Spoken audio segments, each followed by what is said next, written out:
بسم اللہ الرحمن الرحیم۔ مولانا سید ابوالعلا مودودی اور مولانا وحید الدین خان کے افکار کے تقابلی مطالعے پر یہ سلسلہ گفتگو جاری ہے۔ یہ چوتھا پروگرام ہے۔ پہلے 3 پروگراموں میں ہم نے مولانا مودودی کی فکر، ان کے نظام فکر کو سمجھنے کی کوشش کی ہے، اور اس میں ان کی جو بہت اہم کتاب ہے قرآن کی 4 بنیادی اصطلاحیں، اس کو ہم نے بنیاد بنایا تھا۔ اس سے پہلے کہ ہم مولانا وحید الدین خان کی کرٹیسزم، ان کی تنقید کی طرف جائیں، ایک اور پہلو ایسا ہے کہ جس کی طرف بات کرنا بہت ضروری ہے۔ میں نے پہلے پروگرام میں یہ ذکر کیا تھا کہ مولانا سید ابوالعلا مودودی جب اپنی اس فکر کو بیان کرتے ہیں تو اس کی اساس وہ قرآن مجید کی 2 آیات کی تفہیم پر بطور خاص رکھتے ہیں، اور اس کے ساتھ پھر میں نے ان قرآن کی 4 بنیادی اصطلاحوں کا ذکر کیا تھا۔ مناسب معلوم ہوتا ہے کہ وہ جو 2 آیات ہیں، جو ایک سورہ توبہ میں ہے اور قرآن میں 3 مقامات پر آئی ہے، اور ایک دوسری جو سورہ شورا کی آیت ہے،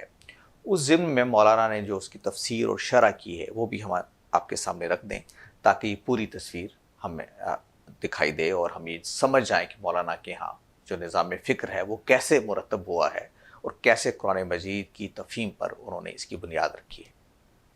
سورہ توبہ میں قرآن مجید کی ایک آیت ہے جو، جیسے میں نے عرض کیا، قرآن مجید میں 3 مقامات پر وہ بیان ہوئی ہے، تھوڑے سے فرق کے ساتھ۔ وہ آیت یہ کہتی ہے کہ اللہ کے پیغمبر نبی صلی اللہ علیہ وسلم کی جو بعثت ہے اس کا بنیادی مقصد کیا ہے۔ قرآن یہ کہتا ہے کہ هو الذی ارسل رسولہ بالہدی ودین الحق لیظہرہ علی الدین کلہ ولو کرہ المشرکون، اور دوسرے مقامات پر یہ کہا گیا ہے کہ وکفیٰ باللہ شہیدا۔ اس آیت کی ایک تفسیر کی ہے مولانا مودودی نے، کہ جو ان کے نظام فکر کو سمجھنے کے لیے بہت ضروری ہے جب ہم اس بحث کو آگے بڑھائیں۔ تو مجھے یہ محسوس ہوا کہ اس سے پہلے کہ ہم اس بحث کو آگے بڑھائیں اور مولانا وحید الدین خان کی طرف جائیں، ہم یہ دیکھیں کہ مولانا مودودی نے اس آیت کو کیسے سمجھا اور کیسے اس کی تفسیر اور شرح کی۔ یہ تفہیم القرآن جلد 2 میں ہے، اور اس میں پہلے میں آپ کی خدمت میں عرض کرتا ہوں کہ اس کا ترجمہ وہ جو کرتے ہیں وہ کیا ہے۔ وہ اللہ وہی ہے جس نے اپنے رسول کو ہدایت اور دین حق کے ساتھ بھیجا ہے تاکہ اسے پوری جن سے دین پر غالب کر دے، خواہ مشرکوں کو یہ کتنا ہی ناگوار ہو۔ اب وہ اس کی تفسیر میں لکھتے ہیں، تو متن میں الدین کا لفظ استعمال ہوا ہے جس کا ترجمہ ہم نے جن سے دین کیا ہے، یعنی اس میں قرآن مجید یہ کہہ رہا ہے کہ دیگر ادیان پر ان کو غالب کر دے۔ علی الدین کلہ، یہاں الدین استعمال ہوا ہے، تو اس کی طرف وہ اشارہ کر رہے ہیں کہ متن میں الدین کا لفظ استعمال ہوا ہے جس کا ترجمہ ہم نے جن سے دین کیا ہے۔ دین کا لفظ، جیسا کہ ہم پہلے بھی بیان کر چکے، عربی زبان میں اس نظام زندگی یا طرز زندگی کے لیے استعمال ہوتا ہے جس کو قائم کرنے والوں کو سند اور متاع تسلیم کر کے اس کا اتباع کیا جائے۔ پس بعثت رسول کی غرض اس آیت میں یہ بتائی گئی ہے کہ جس ہدایت اور دینی حق کو وہ خدا کی طرف سے لایا ہے، اسے دین کی نوعیت رکھنے والے تمام طریقوں اور نظاموں پر غالب کر دے۔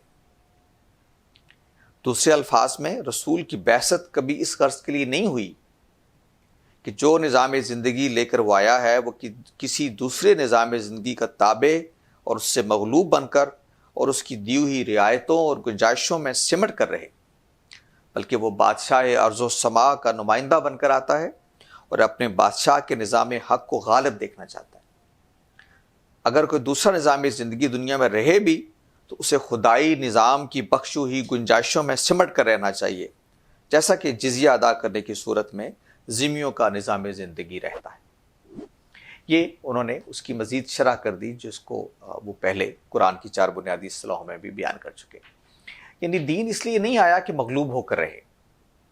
اور دنیا میں دیگر نظام ہائے زندگی غالب رہیں اور وہ مسلمانوں کو اور اس دین کو بس اتنی کچھ گنجائش دے دیں کہ اس میں وہ سمٹ کر اپنا رول ادا کرتا رہے۔ وہ کہتے ہیں یہ نہیں ہے، بلکہ اس کا الٹ ہے کہ یہ دین غلبے کے لیے آیا ہے، اور رسالت مآب صلی اللہ علیہ وسلم کا مقصد بعثت بھی یہی تھا کہ دین کو غالب کر دیں، اور لہٰذا اس کی وجہ سے ہمارا بھی ظاہر ہے کہ ذمہ داری یہ بنتی ہے ان کی تعبیر کے مطابق کہ ہم بھی اس کو دین کو غالب رکھیں، ہم غالب ہوں، اور دیگر جو نظام ہے زندگی ہے ان کو ہم یہ جگہ دیں جتنی ہم دینا چاہتے ہیں۔ جیسے ہم ذمیوں کو یہ حق دیتے ہیں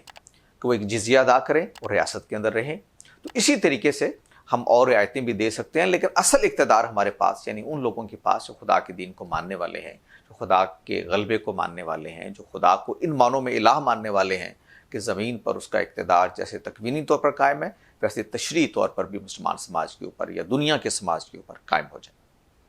تو ایک تو یہ میں عرض کرنا چاہتا ہوں کہ انہوں نے جیسے بالکل واضح کر دیا کہ قرآن مجید کی تفہیم پر کھڑا کیا انہوں نے اپنے نظام فکر کو اور اس کو بیان کیا. قرآن مجید کی ایک دوسری سورہ ہے سورہ شورا، اس میں بھی یہ مضمون ایک اور مفہوم میں بیان ہوا ہے جس میں انہوں نے اقامت دین کا جو اپنا تصور ہے اس کو پوری شرح کے ساتھ اس میں بیان کر دیا ہے. یہ سورہ شورا کی آیت نمبر 13 ہے. شرع لکم من الدین، یہاں سے یہ شروع ہوتی ہے، اور اس کا ترجمہ میں آپ کے سامنے رکھتا ہوں جو مولانا نے کیا، اور پھر اس کی شرح میں جو کچھ لکھا اس کی طرف میں اشارہ کروں گا. شرع لکم من الدین یعنی اس نے تمہارے لیے دین کا وہی طریقہ مقرر کیا ہے جس کا حکم اس نے نوح کو دیا تھا، اور جسے اے محمد اب تمہاری طرف ہم نے وحی کے ذریعے سے بھیجا ہے،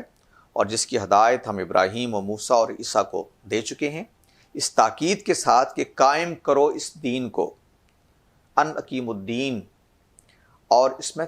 متفرق نہ ہو جاؤ. یہی بات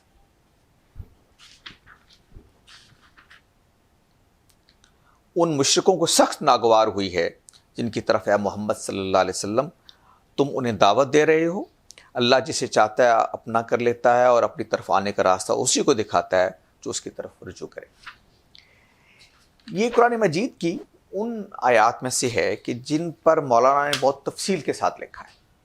عام طور پر تفہیم القرآن میں مولانا مودودی کا اسلوب یہ ہے کہ وہ بہت لمبی تفسیر نہیں کرتے. ابتدا میں تو اگرچہ ان کے ہاں جو خاکہ ان کے پیش نظر تھا اس میں تو یہی تھا کہ بہت مختصر رہیں گے، بعد کی جلدوں میں آ کے تفہیم کی اس میں تفسیری نوٹس بڑھتے چلے گئے. تو یہ بھی ایک ایسا مقام ہے کہ جس پر مولانا نے کئی صفحات لکھے، اور انہوں نے یہ بتایا ہے کہ ان اقیم الدین کا لفظ جو قرآن استعمال کر رہا ہے، جہاں سے وہ فریضہ اقامت دین کا استنباط کرتے ہیں، اس کی شرح وہ کرتے ہوئے بتاتے ہیں کہ کس قدر اہم فریضہ ہے اور اس کی نوعیت کیا ہے. اور پھر جس طرح سے انہوں نے اس اسلوب میں لکھا اور جن اعتراضات کو سامنے رکھا، اس سے یہ معلوم ہوتا ہے کہ مولانا وحید الدین خان کی جو کتاب تعبیر کی غلطی ہے وہ بھی ان کے پیش نظر رہی ہے، چونکہ وہ اس کے لیے خاص لفظ تعبیر کی غلطی کا آگے استعمال بھی کرتے ہیں. تو اس میں بہت سارے لوگ یہ قیاس کرتے ہیں کہ مولانا جب یہ تفسیر کر رہے تھے تو اس سے پہلے تعبیر کی غلطی جو مولانا وحید الدین خان کی کتاب ہے وہ شائع ہو چکی تھی، اور اسی کو پیش نظر رکھ کے انہوں نے اس کی تفسیر کی. وہ لکھتے ہیں کہ فرمایا گیا کہ شرع لکم، مقرر کیا تمہارے لیے.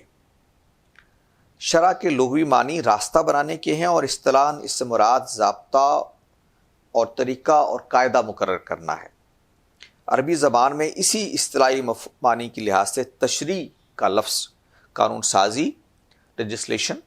اور شرع اور شریعت کا لفظ قانون لا، اور شارع کا لفظ واضح قانون لا گیور کے معنی میں بولا جاتا ہے. یہ تشریع خداوندی دراصل فطری اور منطقی نتیجہ ہے ان اصولی حقائق کا جو اوپر آیت نمبر 1 سے 9 اور 10 میں بیان ہوئے ہیں. یعنی اللہ ہی کائنات کی ہر چیز کا مالک ہے، وہی انسان کا حقیقی ولی ہے،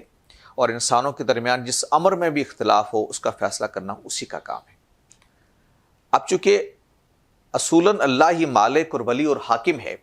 اس لیے لا محالہ وہی اس کا حق رکھتا ہے کہ انسان کے لیے ضابطہ و قانون بنائے، اور اسی کی یہ ذمہ داری ہے کہ انسانوں کو یہ قانون و ضابطہ دے. چنانچہ اپنی پوری اس ذمہ داری کو اس نے جو ادا کر دیا ہے. آگے تفسیر میں وہ تفصیلاً اس کے دلائل دیتے ہیں کہ وہ یہ فریضہ اقامت دین جو بیان کرتے ہیں کیوں قرآن مجید کی نصوص پر کھڑا ہے، اور قرآن مجید کی اس آیت کا مطلب جیسے وہ قرآن یہ کہتا ہے کہ دین قائم کرو، تو یہ صرف اس لیے نہیں ہوتا کہ محض خود دین قائم کرو بلکہ اس کو نافذ بھی کرو. چنانچہ وہ لکھتے ہیں یہ بات سمجھنے میں کوئی دقت پیش نہیں آ سکتی کہ انبیاء علیہم السلام کو جب اس دین کے قائم کرنے اور قائم رکھنے کا حکم دیا گیا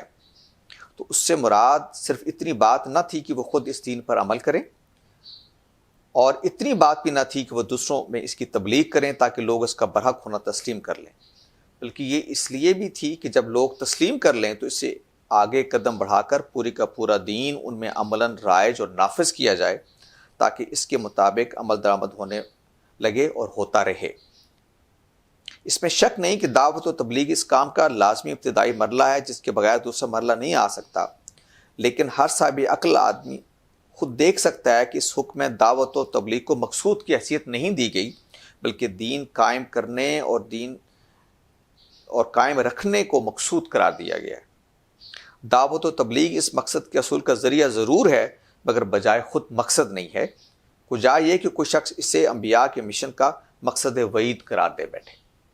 چنانچہ آگے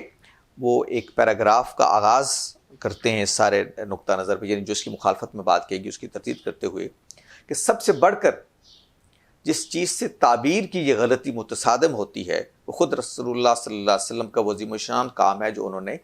23 سال حضور نے 23 سال کے زمانے رسالت میں انجام دیا۔ یہاں تعبیر کی غلطی کا جو لفظ استعمال کیا مولانا نے، تو اس کے بارے میں یہ کہا گیا کہ اصل میں یہ مولانا وحید الدین خان کی تنقید کی طرف انہوں نے اشارہ کیا اور اس کا جواب دیا ہے۔